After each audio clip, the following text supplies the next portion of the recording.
अस्सलामुअलैकुम everyone, B horror के एक और एपिसोड में आप सबको खुशामदीद। आज की स्टोरी मैंने फिर से रेडिट से ली है, तो आप लोग लाइट्स ऑफ कर लो, हेडफोन्स लगा लो, कुछ खाने के लिए लेकर बैठ जाओ और हम बिना किसी देरी के स्टोरी को स्टार्ट करते हैं। मैं बचपन में काफी जगह शिफ्ट होता रहता था अपने पापा की जॉब की वजह से। हम वो फैमिली वाले थे जिनके यहाँ पर कुछ ना कुछ ऐसे बॉक्सेस होते थे जो कभी नहीं खुलते थे, मतलब यूज में भी नहीं लिए जाते थे, लेकिन वो बस जहाँ जहाँ हम जाते थे वो हमारे साथ ही शिफ्ट होते थे। मेरे डैड काफी ज्यादा अच्छे इंसान थे, लेकिन उन्हें अथॉरिटीज से थोड़ा इशू रहा करता था, मतलब बॉस या उनके रूल पसंद नहीं थे, इसलिए वो ज्यादातर एक जॉब पर नहीं टिकते थे। जब भी डैड का कॉन्ट्रैक्ट खत्म होता हम उनके नए ऑफिस के पास ही एक घर ले लेते और वहीं पर ही शिफ्ट हो जाते। मेरे डैड ने अपने ऑफिस के पास एक सस्ता घर देखा, पुराना सा 2 बेडरूम 1 बाथरूम वाला अलग सा गराज था। रेंट सिर्फ $300 पर मंथ था और ये बात 2003 की है। एरिया थोड़ा रफ था पर डील काफी सस्ती थी। लैंडलॉर्ड ने बस इतना कहा, मैं ज्यादा डिटेल्स नहीं बता सकता, लेकिन मुझे बताना जरूरी नहीं है कि ये घर पिछले 5 साल से क्यों खाली है। उसने मेरे डैड को सिर्फ इतनी बात कही थी कि यहाँ पर मर्डर हुआ था, इस वजह से इस घर को कोई भी नहीं ले। डैड ने कहा कोई बात नहीं, अच्छी डील है, और मेरे डैड ने उस घर के लिए हाँ कर दी। हम कुछ दिनों बाद वहाँ शिफ्ट हो गए और वहाँ शिफ्ट होते ही चीजें अजीब होने लगी। घर में हर वक्त आवाजें आती रहती, ऐसा लगता है जैसे कोई और भी हमारे साथ रह रहा हो। कभी ड्रॉर्स खुद से खुल जाते, कभी डोर हिलते रहते, कभी बाथरूम का पानी खुल जाता और बंद हो जाता, बिल्कुल ऐसे जैसे कोई अंदर हो। कुछ बुरा नहीं हुआ था, इसलिए हमने उसकी आदत डाल ली। घर की एक अजीब बात थी, फ्रंट डोर में दोनों साइड्स पर की होल्स थे, मतलब अगर लॉक कर दिया जाए तो बिना कीज के बाहर नहीं जाया जा सकता था। अब तुम शायद गैस कर रहे होगे कि क्या हुआ होगा शिफ्ट होने के 1 हफ्ते बाद, और जैसा आप लोग सोच रहे हो वैसा ही हुआ, हमारी कीज खो गई। घर अभी बॉक्सेस से भरा था, बस कुछ सफाई होनी बाकी थी। डैड ऑलरेडी काफी ज्यादा स्ट्रेस में थे, तो वो गुस्से में चिल्लाने लगे और मुझे अक्यूज किया कि मैंने चाबियां घुमा दी है। मुझे गालियां भी देने लगे, बहुत इरिटेट हो गए थे। फिर अचानक हमने सुना चाबियां लिविंग रूम में सोफे के सामने फ्लोर पर गिरती हैं। डैड ने उठाई, कुछ समझ नहीं आया, बोला छोड़ो यार, और काम पर निकल गए। अगले कुछ महीनों तक वो कीज हमारे घर में मेन टॉपिक बनी रही। डैड रोज रात को उन कीज को एक कांच के बाउल में रखते और उस बाउल को फ्रिज के ऊपर रख देते, और सुबह जब देखते तो कीज गायब होती, और फिर वो कीज थोड़ी देर में हमें वापस भी मिल जाती। एक बार तो ऐसा हुआ कि कीज वापस से गायब हुई और पूरा घर ढूंढने के बाद भी हमें वो कीज नहीं मिली, और फिर कुछ टाइम मेहनत करने के बाद वो कीज हमें एक सील्ड बॉक्स के अंदर मिली, जिसमें हमारे पॉट्स और पैंस थे। बॉक्स पूरी तरह बंद था, सिर्फ साइड में एक छोटा सा हैंडल वाला होल था। लगता ऐसा था जैसे किसी ने जानबूझ के इसके अंदर चाबियां घुसा दी। उस दिन तो हम हंस पड़े, पर सबको अंदर से थोड़ा अजीब लगा। अब तुम सब सोच रहे हो कि भाई इस कहानी में डरावना क्या है, कुछ आवाजें आई, चाबियां इधर उधर हुई, बस।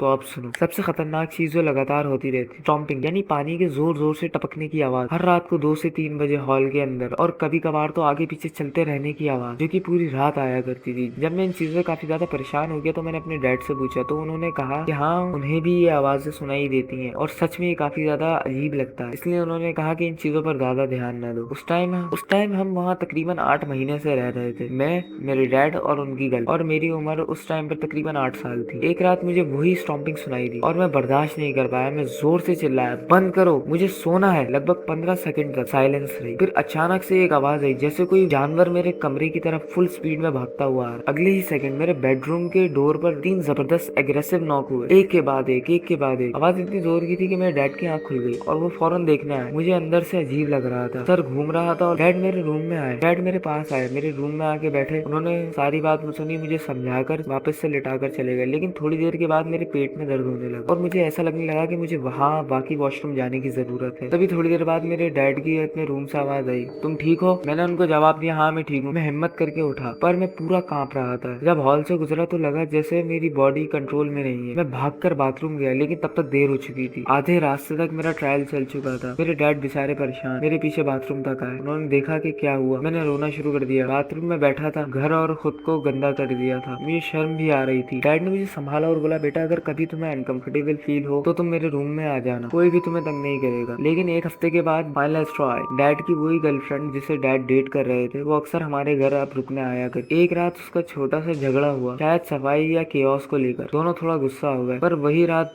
के तकरीबन 2 या 3 बजे डैड की गर्लफ्रेंड अचानक बेड से खींच ली गई। किसी ने उनके पैर पकड़े और उन्हें बिस्तर से घसीट कर हॉलवे में ले आए। उन्होंने हमें ये बात बाद में बताई। वो तब उठी जब वो फ्लोर पर गिर चुकी थी और महसूस हुआ कि कोई उन्हें अकेले खींच रहा है। समझने में थोड़ा टाइम लगा, लेकिन जैसे ही समझ में आई वो जोर से चीखी और उस मोमेंट जो भी था उन्होंने उसे छोड़ दिया। वो भागकर वापस बेडरूम में गई, लाइट्स ऑन की और डैड को सब कुछ बताया। डैड ने मुझे फौरन इंसिडेंट के बाद मेरी आंट के घर भेज दिया, क्योंकि उन्हें लगता था मैं वहाँ सेफ रहूंगा। वो कुछ महीने तक उस घर में अकेले रहे जब तक हमने नया घर नहीं ले लिया। जब शिफ्टिंग हो रही थी तो उनके कुछ दोस्त हेल्प करने आए, और अजीब बात ये थी कि हर एक बंदे ने घर में एंटर होते हुए कहा था, अरे तुम्हारे पास एक छोटा सा व्हाइट डॉग है ना, काफी प्यारा है वो, हमने देखा। लेकिन हमारे पास तो कोई डॉग था ही नहीं। हाँ, वो जगह बिल्कुल ही हॉन्टेड है। आज भी कभी उस घर के बारे में सोचता हूँ तो क्यूरियोसिटी होती है, जो भी लोग अब वहाँ रहते हैं क्या उनके साथ भी वैसी ही चीजें होती हैं जैसी हमने एक्सपीरियंस की, या अब सब कुछ बिल्कुल नॉर्मल हो गया है। तो यार बस आज की इस वाली वीडियो में इतनी। अगर वीडियो तुम्हें थोड़ा सा ही पसंद आए तो लाइक कर देना, चैनल पे नए सब्सक्राइब कर देना। तुम्हारे साथ भी कभी हॉरर इंसिडेंट हुआ हो तो अपनी ईमेल या कमेंट्स के थ्रू मुझे भेज सकते हो, मैं उस अगली वीडियो में जरूर शेयर करूंगा। मिलता हूँ आप लोगों से अगली वीडियो में। Good bye.